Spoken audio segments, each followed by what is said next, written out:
Olá pessoal, seja bem-vindo mais uma vez ao canal Cristão Raiz. Aqui ao meu lado está Roberto Orleans, fundador aqui do canal junto comigo. E hoje nós estaremos falando sobre o arrebatamento, mas não se ele virá antes ou depois da tribulação, mas sim o que fazer para ser arrebatado no grande dia. Nós cremos que Cristo virá para buscar a igreja que ainda estiver aqui. A gente crê que os mortos irão ressuscitar e os que tiverem vivos serão arrebatados para viver para sempre com Cristo na glória. E Roberto, como um bom conhecedor, vai nos falar aqui o que é preciso fazer e se tem algo a ser feito para ser arrebatado, né? E com a palavra, Roberto, agora. E como o irmão Theo estava falando, porque existe crenças, que muitos creem que não haverá o arrebatamento, ou então que será após da grande tribulação, ou outros já creem, como nós, que será antes da grande tribulação. Nós cremos por isso, e vou dar uma resumida bem rápida. Nós cremos que a palavra de Deus nos traz conhecer a pessoa de Deus, quem Ele é. E Ele não deixará, como não deixou os seus servos no passado. E se deixou, porque tinha um propósito. Mas a noiva dele, a igreja, Ele virá arrebatar. Ele virá tirar, porque essa grande tribulação vai vir por aqueles que amam a injustiça, para aqueles que não creram no amor da verdade para se salvar, como está escrito. Então vai ser permitido que o espírito do erro venha e opere nesse tempo. Mas nós que cremos e a igreja, não tem sentido ficar aqui. É meio como assim, para quem, como você mesmo falou, para quem conhece a Cristo, não faz nenhum sentido o cristão, o cristão que está aqui obedecendo a palavra, seguindo os mandamentos, passar pela grande tribulação, né? Para ser purificado. Se o sangue de Jesus já nos purificou, por que eu tenho que passar por grande tribulação? Então, quando você entende e crê, e você entende quem é Cristo, tem coisas que você não faz sentido. Mas o que vamos tratar nessa noite não é se vai existir o arrebatamento ou não, mas sim quem é digno de ser arrebatado. O que fazer para ser arrebatado? É isso que vamos tratar esta noite através da palavra de Deus, através da luz da Bíblia. O que eu devo fazer? Eu devo ficar sem pecar, como é pregado nas igrejas? Eu tenho que estar irrepreensível na hora que Cristo voltar para arrebatar? Eu tenho que estar num estado de estar sem pecar ou de irrepreensão ali para ser. Coisa que é impossível, né? Coisa que é impossível você não ter nenhum tipo de pecado. É o que vamos tratar nessa noite. Exemplo. Quem é digno? Diz que nenhum homem é merecedor. Porque o arrebatamento é um galardão. Você tem que entender que salvação você obtém pela sua fé em Cristo. Mas o arrebatamento é um galardão, é um prêmio. Por isso que Paulo falava que não corria atrás de uma coroa corruptível, mas de uma coroa incorruptível. Qual era aquele exemplo que ele deu? Ele usou aquelas Olimpíadas que tinha aquela coroazinha que Nero botava. Eles corriam e ganhavam um prêmio que era uma coroa corruptível. Mas o que ele corria atrás era de uma coroa incorruptível, é um galardão. Quando diz na palavra, guarda o que tem, para que ninguém tome a tua coroa, é o seu galardão, não é a salvação eterna, porque a salvação quem deu foi Cristo e pela sua fé. Mas o seu galardão pela sua obra já é uma outra coisa. Então esse galardão aí é como se fosse uma recompensa. Sim. A salvação você já tem, mas existe, uma entre recompensa. Aspas, os bônus. Se você faz certas coisas, você tem certos benefícios. Com certeza. Um deles é não passar a grande tribulação. E você vê isso porque você tem que entender, quando a gente crê em Jesus e confessa Ele como o Senhor da sua vida, está escrito lá, se confessares a Cristo como o Senhor, Ele será o seu Senhor e você será o quê? O servo. Tem uma lógica nisso, ó. Se Ele é Senhor, eu sou servo. E o servo faz o quê? Servo não bota paletó e diz eu sou crente. Não. Servo serve realmente na raiz da palavra, naquela coisa literal. Você serve. Servo é para servir. E onde a gente encontra isso na Bíblia? Em Mateus 24, quando os apóstolos perguntaram, Senhor, que sinal haverá da tua vinda, da consumação dos séculos e do fim do mundo? Ele fez ao decorrer desses 2000 anos, ele falou várias coisas que aconteceria, não cronologicamente na sequência, mas ele descreveu. E você vê que ele diz aqui, ó, em Mateus 24, ele fala aqui, porque virão muitos em meu nome dizendo eu sou o Cristo e enganarão a muitos. Isso você vê acontecendo. Muitos usando o nome dizendo que é ungido, que ele é a voz de Deus aqui na terra, que ele é pastor, que ele é tudo isso aí. Sendo que o próprio Jesus falou que a ninguém chameis de mestre, a ninguém chameis de guia, que guia é pastor, a ninguém chameis de pai. Não é que você vai chamar seu pai aqui na terra de pai, mas colocar como se fosse aqui na terra uma autoridade. Porque ele é essa autoridade, ele é o bom pastor. Então, você já vê esse sinal e você vê, porém, verá dores, princípio de dores, muitas coisas. Mas no final quase no final de Mateus 24, ele no versículo 13, ele diz assim: e por se multiplicar a iniquidade, o amor de muitos esfriará, mas aquele que perseverar até ao fim será salvo.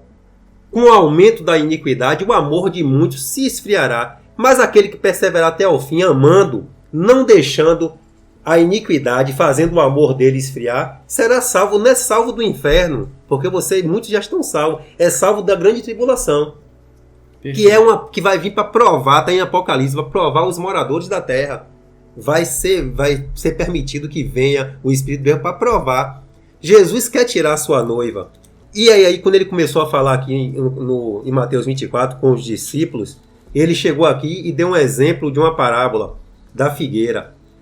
Pois assim como nos dias de Noé, também será a vinda do Filho do Homem. Como era o dia de Noé? Eles não estavam nem aí, eles não acreditavam que Deus ia vir e ia destruir com o dilúvio. Eles estavam aí, e tanto que ele responde no versículo posterior. Porquanto assim como no dia de Noé, anteriores ao dilúvio, comiam, bebiam e davam-se em casamento, até o dia em que Noé entrou na arca. Não é o pecado de comer, beber e dar-se em casamento, não. Isso quer mostrar que ele não está nem aí. Eles estavam vivendo o dia a dia, cuidando das coisas terrenas aqui. E não notaram que Noé entrou na arca. Aí ele diz, e não perceberam, senão quando veio o dilúvio e levou a todos. Assim também será a vinda do Filho do Homem. Estarão 2 no campo, um será tomado e outro deixado. 2 estarão trabalhando no moinho, um será tomado e a outra deixada. Portanto, olha o que diz, vigiai, porque não sabeis em que dia vem o vosso Senhor. Eu já vi pregação dizendo que um será deixado, outro tomado. Um vai morrer e o outro vai ficar. Como se não fosse nada a ver com arrebatamento. Mas espera aí. Portanto, vigiai, porque não sabeis que dia vem o vosso Senhor. Se ele é Senhor, você é servo. Ele fez uma parábola, uma comparação, para você estar vigilante, servindo, porque ele vai vir na hora que você menos espera. E ele diz aqui, considerai se o pai da família soubesse em que hora viria o ladrão, vigiaria e não deixaria ele arrombar a sua casa. Por isso ficai também vós apercebidos, porque não sabeis que hora vem o Filho do Homem. Se você soubesse que a hora que Jesus vinha, você estaria vigilante.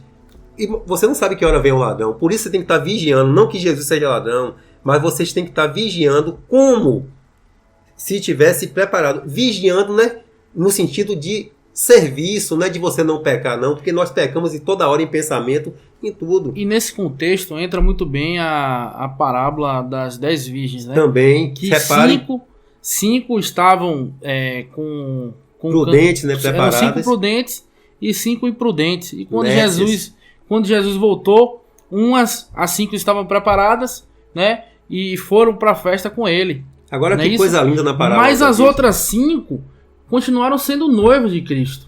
Vão passar a grande tribulação. Aliás, não só as 5, todas as 10 eram virgens. Não, todas as 10 eram virgens e eram noivas. E todas dormiram, pode ler lá no texto, todas elas dormiram. Só que umas estavam preparadas com a candeia acesa e as outras não. Ia acabar o azeite, é como a gasolina.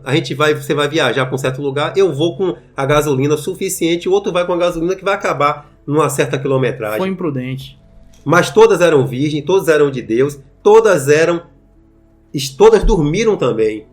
A diferença é que o que é candeia acesa? É o Espírito Santo. A candeia, Jesus falou, tem outra passagem lá. Vós sois a luz do mundo. Não se pode pegar uma candeia e botar embaixo da cama, porque essa candeia tem que estar para clarear.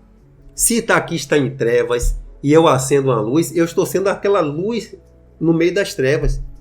Eu não posso ser, se eu sou a luz do mundo, como eu posso me esconder de clarear as pessoas que estão em trevas?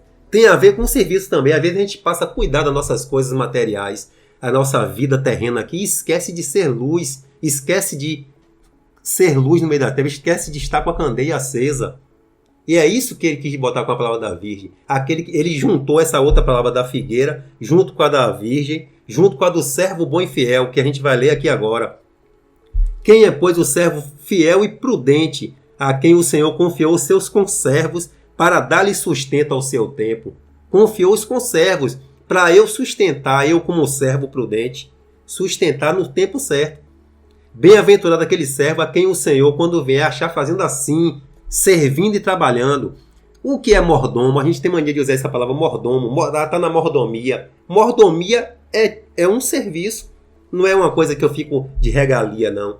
Você pode não saber o que é mordomo. Lembre daquele filme Batman, que tinha aquele rapaz que aparecia como um mordomo e servia. Quando o Batman chegava, ele abria a porta, ele servia. Mordomo é para estar cuidando da fazenda, cuidando das coisas que Deus confiou a você. E o servo fiel prudente que estiver fazendo isso, o Senhor porá todos sobre os seus bens. Você está vendo isso aqui?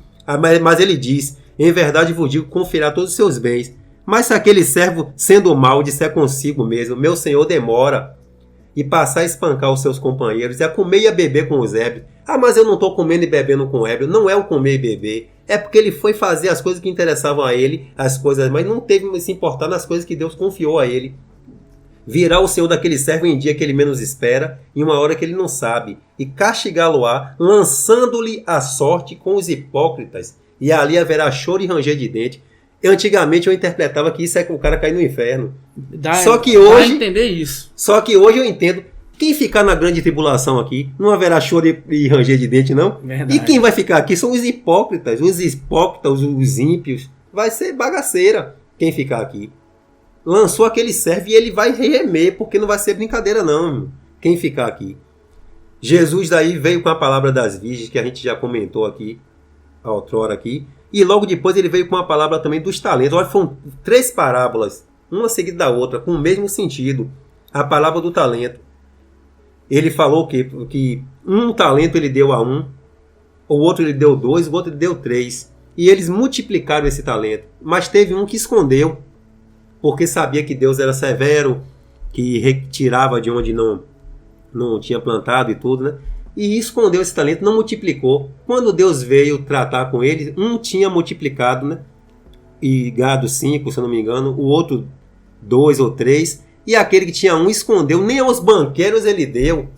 E Deus falou, pelo menos tivesse dado meu dinheiro ao banqueiro. Não multiplicou. Um dia, fazendo uma reflexão aqui sobre isso, tinha uma pessoa que não sabia o que fazer para fazer a obra de Cristo.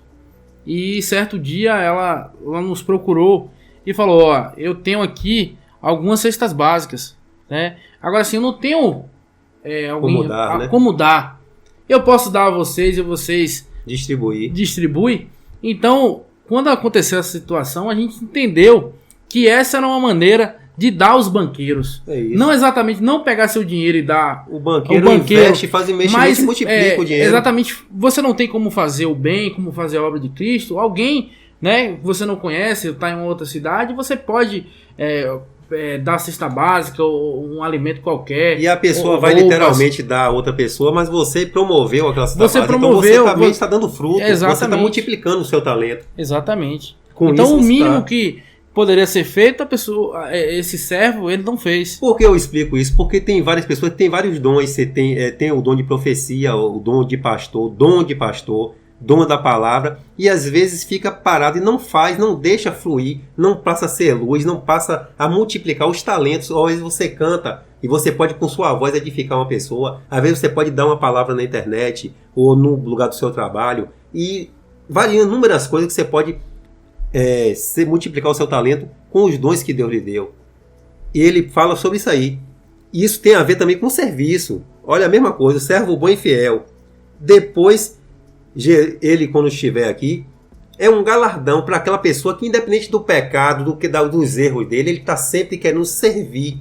Não para ser salvo de inferno, porque você é salvo pela fé, mas para você merecer, como um servo bom e fiel, receber esse galardão, que é um livramento que ele vai tirar a sua igreja. E ele vai fazer. Hoje eu entendo o que é isso aí. Antes eu pensava assim, irmão, que já me explicavam antigamente isso. Eu passei 10 anos bora supor, eu estou sendo extremo, né? 10 anos sem pecar, 10 anos firme. Chega agora, Jesus está voltando agora nesses minutos, eu vou e peco com alguma coisa aí, eu fico com raiva de uma pessoa, alguma coisa do tipo. Jesus veio agora, aí eu termino não sendo arrebatado. Quer dizer, e os 10 anos que eu passei lá, fiel, sem pecar, né? Entre aspas, que a gente sempre peca, eu fico, que a justiça haveria nisso? Porque não pode ser que a gente peca toda hora nós erramos, mas o sangue de Jesus nos purifica de todo pecado. Em Judas, no capítulo 1, tem uma passagem que diz assim, para você ver que não é você que se justifica. Ele diz assim, ora, aquele que é poderoso para vos guardar de tropeços. Mas eu quero pecar, mas ele é poderoso para me guardar, porque a minha carne quer, mas meu espírito não quer. Para vos apresentar com exultação, imaculados diante da sua glória. É ele que vai lhe apresentar perfeito, imaculado, irrepreensível, perante da glória dele mesmo. E basta ter em você o querer e servir a Deus, ser servo bom e fiel para merecer esse galardão que ele vai dar. Entende, então? Que é o galardão de ser arrebatado. De ser como arrebatado. A gente falou, é uma premiação por coisas que você... Aí sim, de fato, é pelas coisas que nós fizemos aqui na Terra. Pelas obras. As obras... Aí vai ser pelas obras. Não confunda uma coisa. Salvação não é pelas obras, é pela fé. Mas galardão é pelas obras. Para dar a cada um segundo o que tiver feito através do corpo. Para dar a cada um segundo as suas obras. Tem inúmeros versículos que falam sobre isso. Cada um vai prestar conta a Deus do que fez através do seu corpo. E às vezes muita gente interpreta como se fosse para a salvação da alma. É isso. E na verdade não é para o galardão. Ah, mas não haverá arrebatamento? Ou então, olha o que diz aqui, ó. Com efeito, o mistério da iniquidade já opera e já aguarda que somente seja afastado aquele que agora o detém. O que o detém agora é o corpo de Cristo, que é a igreja. Ah, o Espírito Santo está dentro de onde? Do corpo. O Espírito Santo vai ser tirado, o Espírito Santo está em todo lugar. Deus não pode deixar de estar aqui no tempo da tribulação. Mas ele habita dentro do corpo, ele vai deixar de agir, não completamente, porque vai ter gente que vai se converter no tempo da tribulação, mas a igreja não estará mais na grande tribulação. E ele diz assim, ó, ora, o aparecimento do iníquo é segundo a eficácia de Satanás, com poder, sinais e prodígios de mentira, e com todo engano de injustiça aos que perecem. Você vai perecer? Você já creu em Cristo? Como é que você vai perecer? É aos que perecem. A injustiça vai vir enganar aqueles que não... Que ele diz aqui, ó, todo engano de justiça aos que perecem, porque não acolheram o amor da verdade para ser salvo. Então a tribulação não vem para mim, não, irmão. Não vem para você que creu em Cristo. Vem para aqueles que não quiseram. Não quer a justiça, não quer a verdade, quer a mentira. Para todos que amam a mentira. Aí ele diz aqui, é por este motivo, pois que Deus lhe manda a operação do erro para darem crédito à mentira, a fim de que serem julgados todos quantos não deram crédito à verdade, antes pelo contrário, deleitaram-se com a injustiça. Todo crente vai ser passado pela grande tribulação para ser provado, para ser purificado. De que esse é o sangue de Jesus que purifica? A tribulação vem para essas pessoas que não amaram a justiça, que não amaram a verdade que é Cristo. Entendeu? O crente que não estiver dando dízimo, o crente que não estiver fiel na igreja, o crente estiver em prostituição. Não é só prostituição, não é só essas coisas que diz que você está em pecado, não. Tem muitas coisas que a gente faz errado também. Tem 7 coisas que Deus detesta, 6 coisas Deus detesta, a 7ª ele abomina, é contenda entre irmãos. Isso é o que eu mais vejo no meio, infelizmente, no meio do povo cristão. E essa coisa ninguém se atenta para isso. Se for assim, ninguém será digno de ser tirado da terra aqui. Porque pelo pecado todo mundo peca, mas o que você vai ser tirado, o galardão que você vai receber, é pelo seu trabalho. E Paulo já falava, vós sois a minha herança, vós se referindo à igreja, vós sois o meu galardão, a minha recompensa. Existe um versículo que eu não estou lembrado agora, mas ele fala isso. Vós sois a minha coroa, lembrei. O que é coroa? Coroa é uma premiação, você foi coroado. Vós sois a minha coroa, vós a igreja, porque muitos vieram a conhecer o evangelho através dele. Através de Paulo. Entendeu?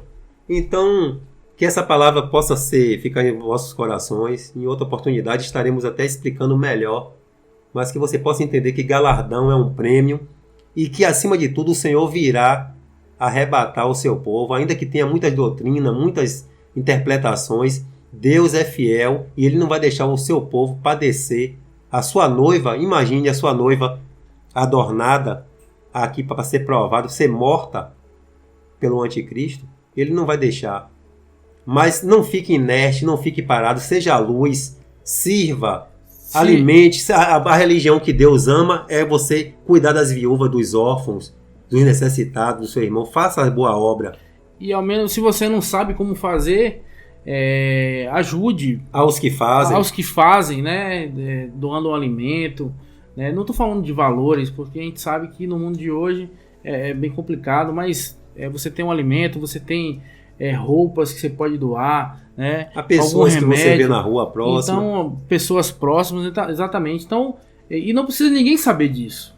É você e Deus. Não precisa se divulgar em redes sociais, não precisa fazer nada, porque quando você faz isso, a recompensa você já recebeu é o seu reconhecimento das pessoas olharem e dizer, olha lá, fulano de tal ajudando, olha como ele é bom. Aquilo ali, essa atitude das pessoas lhe verem, quando você se mostra, já é a sua recompensa. Então Deus não tem como. Inclusive, Deus Jesus fala sobre isso. Jesus fala isso para Mateus, né? Ele fala: toda vez que você se glorificarem e derem aquela honra, você já recebeu sua recompensa. Exatamente. Então faça isso em segredo, dê com a mão para que a outra não veja. Então a gente falou aqui sobre arrebatamento, né? O que é preciso fazer, né? E a gente já descobriu. E não deixe o seu amor esfriar, porque a iniquidade realmente é traição, traição dos amigos uns com os outros. Tem as coisas que as promiscuidade, iniquidade, ao contrário de equidade, impiedade. O que é impiedade? O que é ser ímpio? É não ter piedade, não ser piedoso. Tem aumentado. E isso às vezes faz o nosso amor esfriar para o próximo. O amor é expressado para o próximo. Não existe eu amo sem amar um próximo. Tem que ter atitude, né? É isso. Atitudes que e não é um sentimento. Eu senti. Às vezes você não está sentindo, amor, mas você vai e age com amor. Exatamente. Então assim, a bateria tá acabando. Eu agradeço a vocês aí, tá? Curta o canal se for do desejo do seu coração. Se for também, compartilhe. Comenta, né? Se tiver algum assunto que você queira que a gente possa abordar aqui, compartilha com seus amigos e que Deus abençoe a sua vida e até o próximo vídeo. Amém.